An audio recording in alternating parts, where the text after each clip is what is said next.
What does it mean to have unshakable faith? I'm talking about the kind that allows you to stay confident, to continue smiling despite of.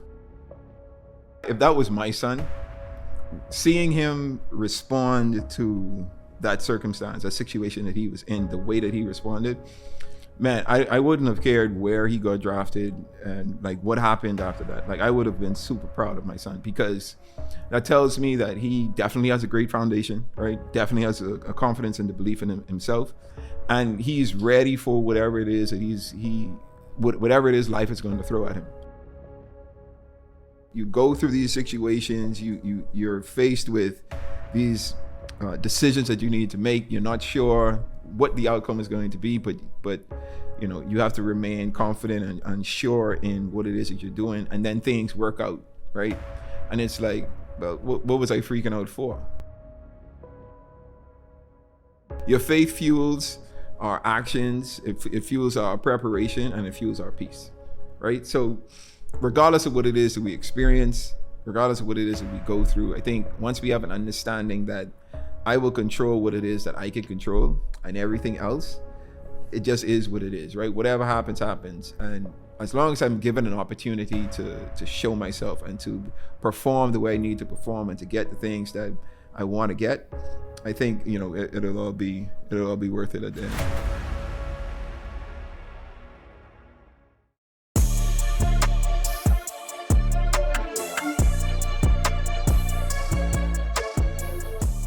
All right, what's up? Welcome to the new episode of the Myles podcast. This is Myles Jr. As always, the vision of this podcast is to entertain, educate, and elevate you miles high above your fears, your doubts, and any limitations that you may think exist, always knowing that those limitations only exist in your mind.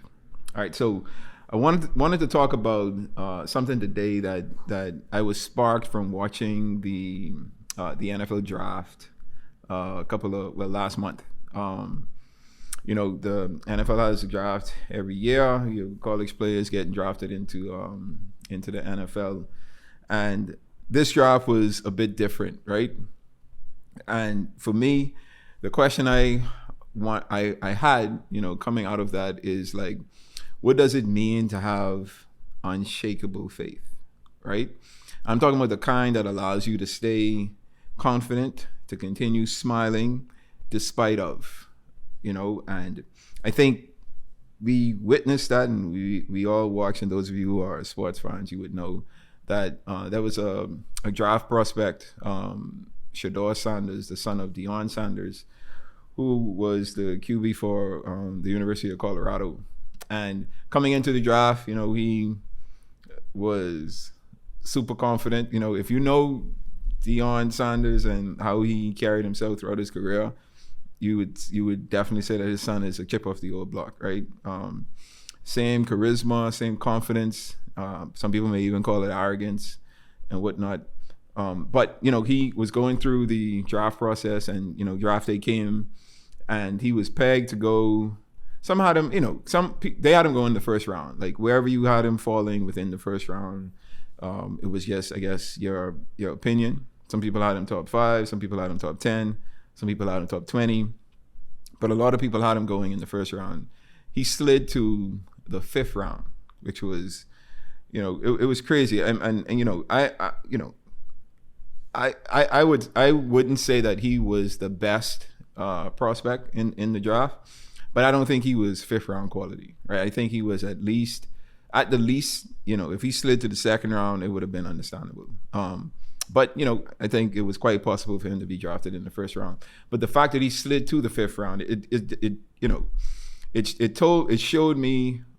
told me a lot, right? A lot of the system, a lot of that ecosystem that the NFL is, and whether you want to say collusion was involved or not, that's it's just up to your opinion, right? But I think we all know that there was something greater at work, something greater happening, and it is what it is. But that's not the point of this pod. The point of this pod was the way that Shedeur handled everything.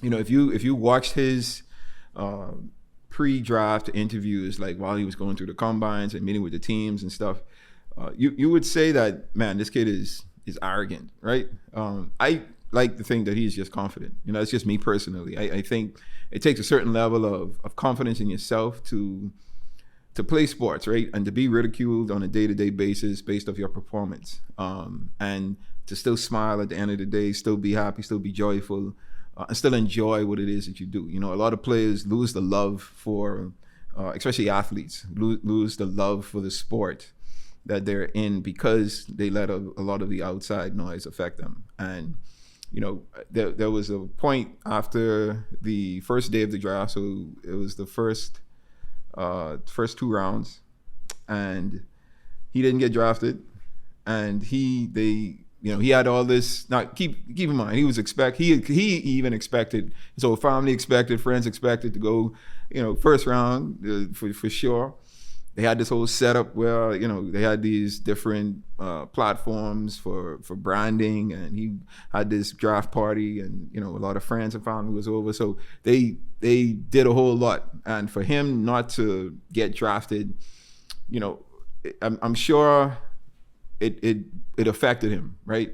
But at the end of the day, you know, he didn't get drafted, really disappointed.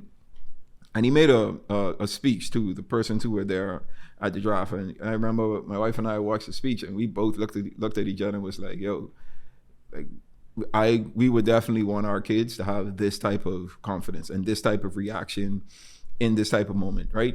Because I'm sure there would have been a lot of athletes who would have been embarrassed, would have been probably like ashamed the fact that they were pegged to go in the first round or go early in the draft and not get drafted, and then just be like, man, I don't want to talk to anyone because, you know, I'll have to face the music in a sense, right? But him, he met it head on. Like, he made the speech. He was like, yo, look, this isn't what we expected, but still grateful. You know, God has a bigger plan, and we're going to stick to it. And, you know, whatever happens. And it was just like, you have a kid at 20, 21 years old with that type of mentality, that type of mindset. And I'm like, man, this is like the type of faith and belief that we should have in ourselves. Like confidence to know and to be fine with, yo, whatever the situation is, like, I'm cool. You know, like, I know my value. I know what it is I bring to the table. I'm not going to allow anyone to shake me, whether the critics or, you know, fans or naysayers or haters even. Like, everyone's going to have an opinion. Everyone's going to feel a certain way. I can't control what happens, right? That was a situation that he couldn't control. You know, he can't say, hey, I want you to pick me at this point in the draft so I could, you know, get drafted and make X amount of dollars and whatnot. Like, it's totally out of his control. And, you know, it just seemed like he truly understood that. And I thought that was impressive. And that just gave me just this urge to kind of want to lean in on that, like with this particular point, and just talk about like what unshakable faith should look like. And it should be just that, right? I'm sure, like, if that was my son, seeing him respond to that circumstance, that situation that he was in, the way that he responded, man, I wouldn't have cared where he got drafted and like what happened after that. Like, I would have been super proud of my son, because that tells me that he definitely has a great foundation, right? Definitely has a confidence and the belief in himself, and he's ready for whatever it is that whatever it is life is going to throw at him. And I'm sure as parents, like, those are things that we want to instill in our kids, and we want them to really show, right? Show that, like, they are able to handle these dire situations. So, you know, through it all, you know, he remained poised, he remained joyful, you know, he remained confident, he smiled through it all. And, you know, that just showed me that at least it teaches me the importance of confidence and just inner faith, right? Having belief in yourself, belief in what it is that you set out to do. And yeah, sure, things may not go the way you want them to go, but, you know, you take it as it comes, and, you know, you learn to live with the punches and to go with the punches. I want to introduce you to the Monroe Global app, the ultimate platform to empower your leadership journey and inspire your purpose-filled life. Access timeless teachings designed to help you grow in every area of your life. From leadership development to personal growth, Monroe Global has it all at your fingertips. With the Monroe Global app, you'll have exclusive access to powerful videos and messages from the legendary Dr. Myles Monroe, a digital library packed with life-changing content right at your fingertips, and a vibrant global community of visionaries, leaders, and change makers just like you.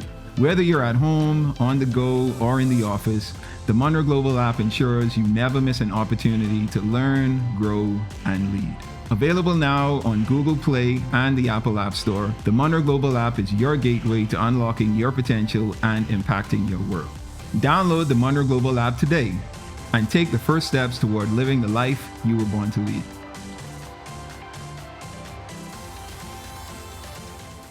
The role of faith in uncertainty is super important, right? Especially in situations like that. And you could think of like David and Goliath, for example.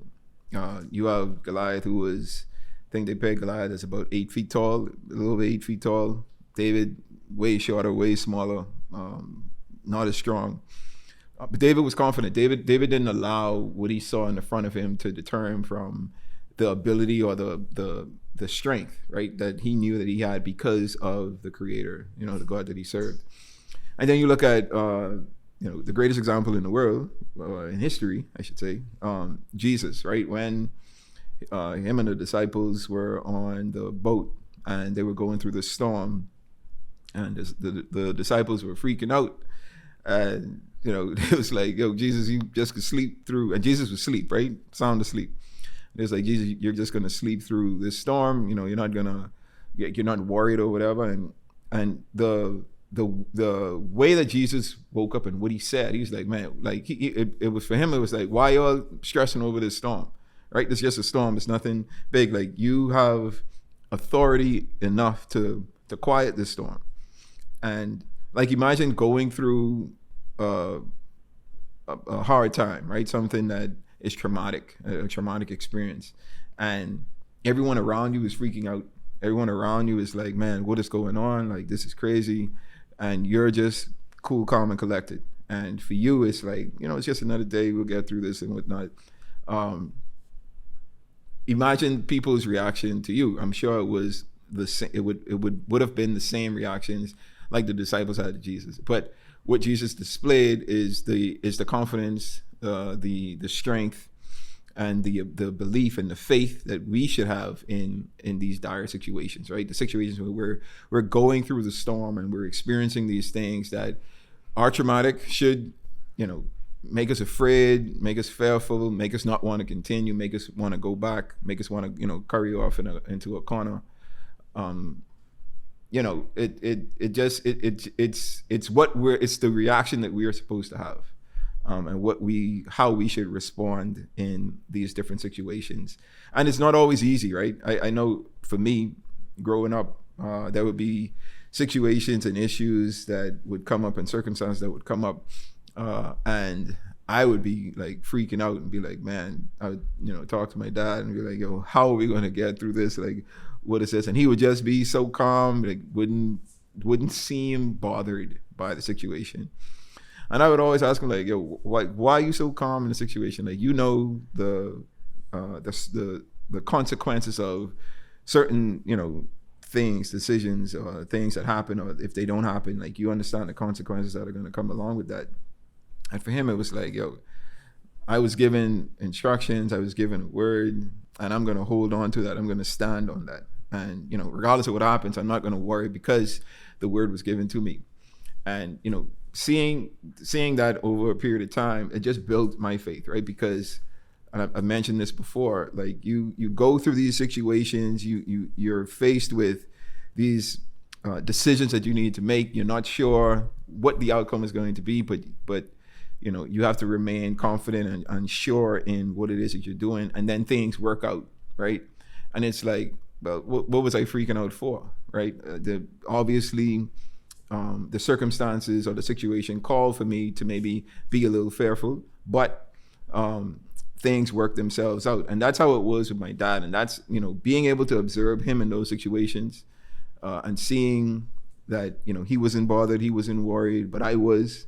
But eventually things worked themselves out. It allowed me to get to the point where I'm like, okay, I'm not worrying about this, because even though things don't look great, doesn't look good right now, I'm still confident in the fact that things will work out. And even if they don't work out the way that I want them to work out, right? I'm still confident that however it pans out, however it works out, that's what's supposed to happen. And I think Shedeur showed that. Next day came, third round came, fourth round came, still not drafted. Like, quarterbacks were getting drafted who you were like, yo, how in the world do these teams draft this guy over Shedeur? And again, I don't think Shedeur was like the best talented or the most talented quarterback in the draft. Maybe not even the second most talented in the draft. But I know he had certain qualities, right? A lot of people questioned his off the field character and like the distractions, quote unquote, that he might have brought to the team, to the locker room, to the organizations. And they claim that that's what a lot of people was swayed by. But I don't think it should outshine his performance, and even the intrinsic value that he brings to the team, right? The numbers came out after the draft, and they said that the viewership on the second and third day of the draft were at an all-time high, and it had all to do with Shedeur. Now, I'm sure that was a lot of haters trying to watch to see how far he drifted in the draft, but I'm sure a lot of that were people just wanting to see, man, when is this kid going to get drafted? Like my wife, I was coming to you. My wife don't watch at the NFL draft. She watched the first 10, not the first 8. You watched the first couple of selections. And she was tuned in to the draft every day. Like, even at lunch, I'm like, oh, he get drafted yet. And then ironically enough, when he got drafted, we were out, I think. Like we were out, and Alyssa messaged me and she's like, he got drafted. And she was like, oh, we missed it or whatever. And I was like, check you out. Look who interested. So, that's the added value that, Shedeur brings to not only the draft, right? But I feel to any organization that selected him. They made me sit through 57 people. And I'm like, what is going on here? Like, come on. And his reaction, I think his reaction was the most powerful, and I think it did the opposite of what they thought it was going to do, because he has more people rooting for him now, because even the haters was like, okay, you guys are running out too far. Yep. Like, come on. Yep.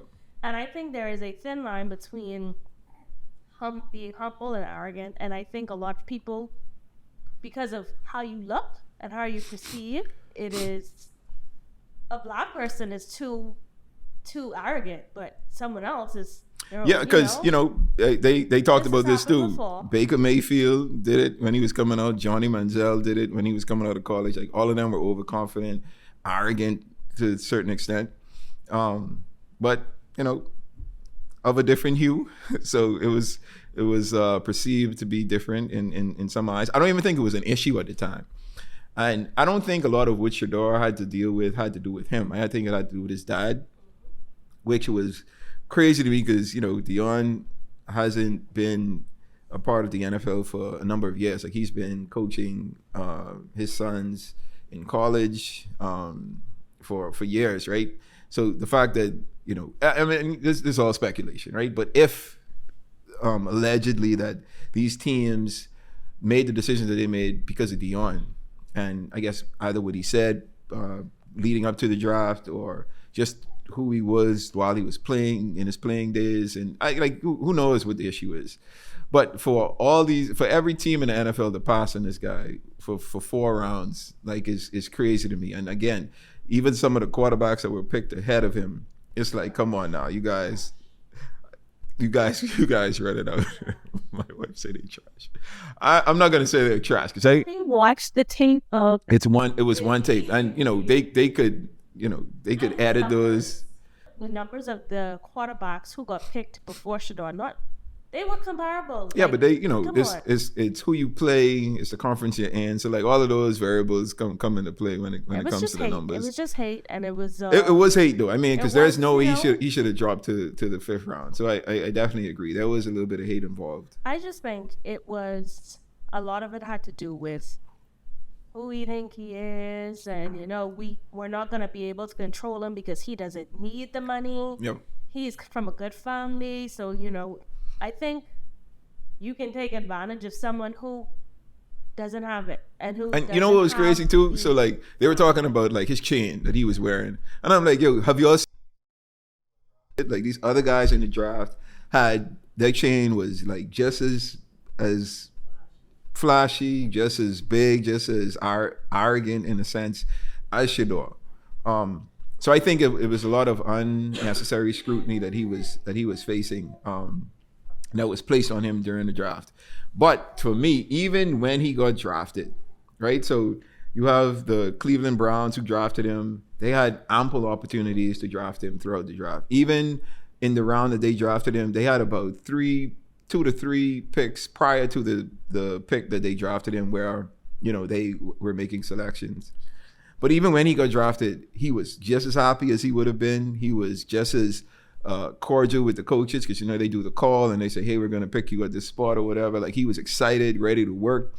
And I was just like, man, this kid is different, right? Built different. And even if like his career doesn't pan out the way he wanted it to pan out, I feel like what we experienced and witnessed during draft day was something special. It was something special to watch. And like I say, if I were Dion and his parents, man, I would have been super proud of him.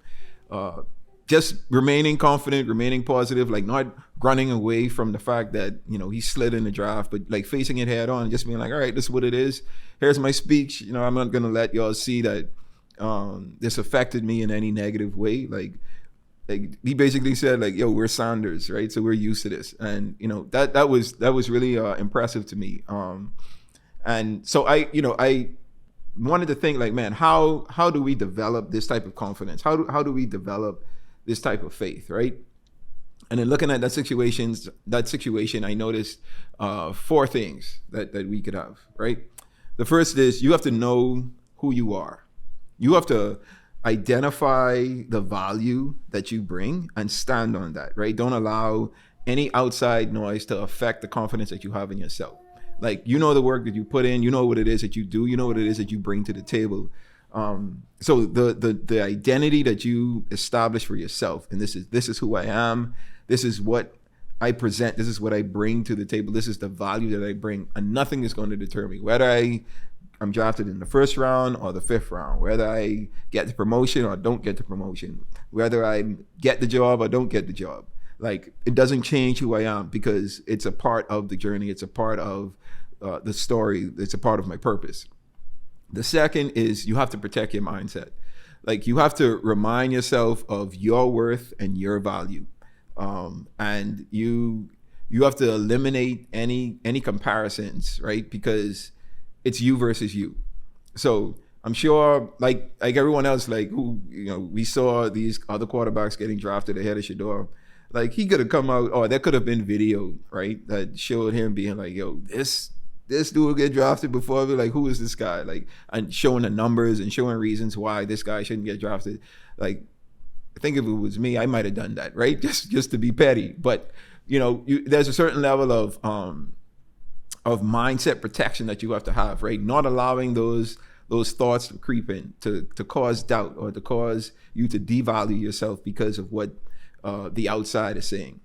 So just remaining confident, remaining protective of your mindset, not allowing the outside noise to affect you in a way where you're not responding and not remaining positive, I think is important. Do you feel like there's more to life than what you're experiencing? That deep down, you're meant for something greater?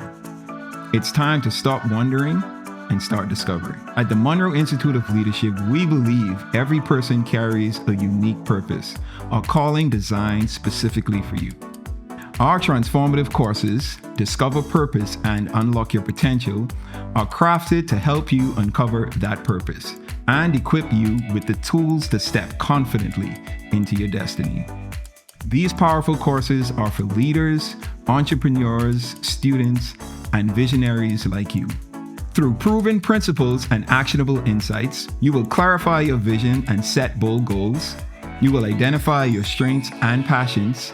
You will overcome the barriers holding you back, and you will step boldly into your God-given potential. Our expert facilitators draw from timeless and tested principles, blending practical strategies with kingdom truths to empower you to lead a life of purpose, impact, and transformation. The world needs what you have to offer. Don't let another day pass without unlocking the greatness within you. Visit our website, themill.org, and register today. The Monroe Institute of Leadership.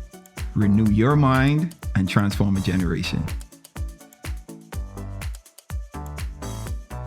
And the next thing is you want to surround yourself with people who believe, people who are just as confident as you are. And if you aren't as confident, people who are going to build your confidence up. Your team, your circle, the environment that you place yourself in is important, because much less the outside noise affecting you, right? But if you have people in your inner circle who are doubting and putting these thoughts into your mind, like that could be even worse, right? Because it's people that are closest to you. So it's great that, if it could be your parents, your family members, your siblings, your spouses, your husbands, wives, girlfriends, boyfriends, like whoever it is, friends, ensure that there are persons who are there to build you up, who are there and are just as confident as you. I think of going back to Shedeur, his brother Shiloh was there, and Shiloh was so Shiloh isn't or wasn't pegged to be a top pick in the draft, right? But he put himself in the draft and was hoping to get drafted. And when Shedeur slid out of the first two rounds, Shiloh was like, if they treating you like this, what am I to expect? Right? I'm probably not going to get drafted, right? And like they said it in jest and for fun or whatever, but like to have a brother, right, someone that you've grown up with your entire life, to be there and to find humor or to provide humor in that situation that could have broken most people, right? But for both of them to find the joy in it and be like, if you ain't gonna get drafted, dog, I probably got to go find a job, right?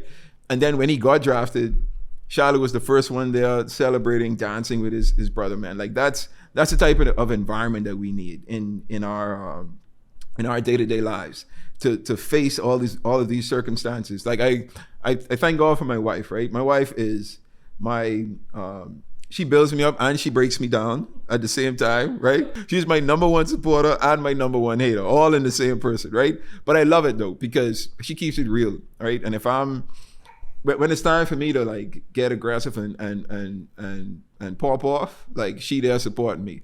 If I doing too much and she like, you need to calm down, like this isn't necessary or whatever, she's also there to say that. And I think just having that with her, right, and my friends and other family members, like that close-knit group that we have, I think is important for us to remain steadfast in our faith, right, regardless of the situations that we have. So we need to surround ourselves with people who believe just as much as we believe. And then we need to anchor ourselves in our truth and in our purpose. When you know what your purpose is, like regardless of what the circumstances are, as long as you focus on purpose, as long as you focus on the truth that is within you, nothing should be able to deter you, right? Whether you're selected number 1 or selected number 99. Because you know that all you need is an opportunity to show yourself, right? And I think that's how Shedeur took it. Like, it doesn't matter where you guys draft me. I just need an opportunity. As long as you give me an opportunity, I'm good, right? And he got just that. And he was just as, like I said, he was just as excited being drafted. What was 55th, 44th? 144? Something like that, something crazy. 144, I think it was 144, 147. I can't remember now. It was so far down, right? You just remember that he got drafted in the 5th round. But But he has the highest selling jersey already. right, and his jersey was the highest selling rookie jersey in so similar to Bronny, right? With LeBron, right? All this hype about Bronny getting picked 55th or whatever, but there were a lot of eyes on the draft looking for him. So it's similar situations, man. And these kids they have very strong support systems around them, right? And I just think, that's how our faith should be. We have our number one support system as our creator, right? So even if we don't have anyone else, we have God with us. So regardless of the situations that we face, he's cheering us on, right? He's coaching us through it. He's preparing us for the ebbs and flows of life, right? The things that we're going to go through. Some are going to be good, some are going to be bad, but it is what it is. And we need to anchor ourselves in our truth, in our purpose, because your faith fuels our actions, it fuels our preparation, and it fuels our peace, right? So regardless of what it is that we experience, regardless of what it is that we go through, I think once we have an understanding that I will control what it is that I can control, and everything else, it just is what it is, right? Whatever happens, happens. And as long as I'm given an opportunity to show myself and to perform the way I need to perform and to get the things that I want to get, I think, it'll all be worth it at the end. I also think this was a test for Shedeur. Absolutely. Because God said, you know what? This is where you are. I'm going to show you what I can do. And if you're faithful, I'm going to show you what can be. And I think it's true to say that the stone that the builder rejected will become the cornerstone. And I definitely think that's what happened. And I mean, in another situation, just like how I know everybody's tired of hearing about Albert's story, right? But like when the doctor was like, oh, you're going to have to do a C-section, I had a fit. And then I was like, you know what? Whatever comes, it is what it is. And then I settled into it. I'm like, I have faith that everything's going to go fine. And if this is what we have to do, we have to do it. And then, God was like, okay, I like that. And then he made it right. Yeah, she was, like I said, she was way more calmer than me in that situation. Like, she was laughing about it, and I was like, bro, why you laughing? Like, we getting all these twists and turns and stuff with the situation. She was like, it just is what it is. And she's right. It's sometimes God allows things to happen, or we're faced with these challenges to test us, right? Or to show us the strength that we may not think that we have. And I think that Shedeur did that. Now, I'm in full support. I hope that he does well throughout the season. I hope that he proves all of these teams wrong. One thing I wanted to say too, right? Even the team that drafted Shedeur, right? If they had, because me and Sharice was talking about this too, like, the Browns call and be like, we drafted you or whatever. Like, I don't know if I would have had that happy-go-lucky response. I'd have been like, so now you all decide to draft me? All right, cool. Like, let's get to work. I might have been a bit more like, all right, cool, appreciate it. Just ready to work. I'm gonna show you guys that I should have been drafted before. But Shedeur was like even humble in that situation, right? Even he was very poised, right? Still, like I say, still joyful. You never saw him sad. You never saw him upset or disappointed, right? I'm sure he was disappointed, but it wasn't like visual that you could see it on him. And I just thought that was super impressive, man. So I hope that Shedeur is successful in his NFL career. I hope that he's allowed the same opportunities that everyone else is allowed. And I hope he shows out. I hope that we can look back on that draft last month and just be like, man, they disrespected this kid, and this kid came back and proved everybody wrong, and is a superstar now. So, kudos to the Sanders family, man. You guys have done a great job with your kids, and I feel like that's, for us as believers, like that's the type of faith, that's the type of reaction God should have with us, right? Be super proud of, man, you in that dire situation, like you were able to respond the way I wanted you to respond. I'm proud of that, and I'm going to do a lot more and give you a lot more, because you've shown yourself able to face the fire and make it out on the other end. All right. So that brings us to the section of the pod where I leave with you a milestone, and the milestone for the pod is this: the world may not see your breakthrough yet, but stick with it. It's coming, right? And it's going to be something that is not only for you to rejoice in, but for those around you to rejoice in. Some people are going to watch you walk through the fire, and they're going to be hating at first, but when they see your perseverance, they see your stickability, they see the character that you maintain through it, you're going to convince them and sway them onto your side. And they're not only going to be rooting for you, they're going to build their own character and to build their own selves because of your response in these situations. People are always watching us. People are always tuning into what it is we're doing, what it is that we're not doing, how we're responding, how we're reacting to different situations that we face. And our response could be a testimony that helps someone else in their situation. So let's, even though things may not work out the way you want them to work out, stick to it, man. There's a bigger picture, a bigger story behind it. And you're at the center of it. All right. So that brings us to the end of this pod. Kudos to Sanders family again, rooting for Shedeur throughout his NFL career. The same way I want, our creator to continue rooting for me and all of us, as we go through this journey of life. As always, the vision for this podcast is to entertain, educate, and elevate you miles high above your fears, your doubts, and any limitations that you may think exist. Always knowing, though, that those limitations only exist in your mind. All right, until next time, you guys stay blessed.